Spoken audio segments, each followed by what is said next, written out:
When we were in Russia, I want to talk about the world within us.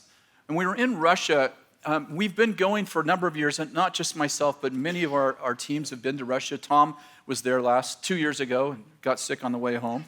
Poor Tom. And we've been teaching them lots of different ministry. And when the question and answer time came around, it was really interesting. I found myself thinking through the things we do that we don't think about. Do you know what I'm saying? It's like it comes so naturally. Like we live in a culture, but we don't actually think about what we do to create the culture. We just live in it. And so we've been teaching them things like sozo ministry and things like prophetic ministry. We've done, I think I've done 4 prophetic conferences there, and we teach them healing ministry. And as they began to ask questions, I started to realize that they have prophetic ministry, but they don't have a prophetic culture. They have a healing ministry, but they don't have a healing culture. And as they're asking questions, it began to stimulate, for the next 5 days in the questions and answer sessions, and especially in personal conversations with, I'd be at lunch with like 7 or 8 of the pastors, and they would ask these questions like, you taught us this, and we've been doing that, but this is the problem we're having.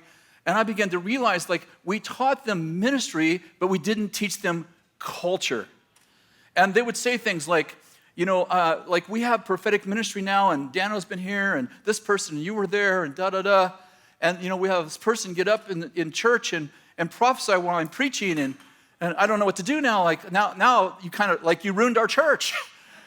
Now I'm empowered all these people to prophesy, and now they're doing these weird things, and I don't know what to do.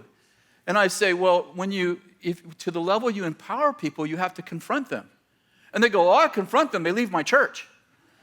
And I'm like, oh no, you to the level you empower them, you must confront them, but you must confront them in honor. And this is what honor looks like in confrontation. It looks like you believe the best about people, and you believe that they're good people and that they had good motives, even though they did the wrong thing. They probably did it for the right reason. And so I'm talking, and one of them goes, well, I think there's the spirit of Jezebel in this woman. And I'm like, okay, well, if you name the person the name of an enemy, you're not going to deal with her as a daughter. You're going to cut her off because you already named her the name of an enemy. And I realized, how this happens. You step back after an hour session, you go, I just explained to them an ecosystem we live in that we don't talk about.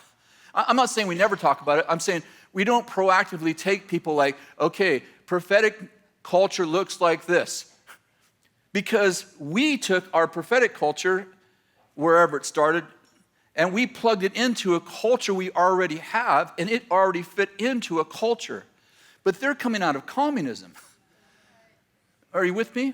And they're very smart people, and they're very diligent people, but you don't know what you don't know. And so they're coming out of communism, and they're taking ministry, and they're plugging it into the way they've learned to lead in communism, and they're trying to come out of communism, and what they need is a completely new ecosystem. And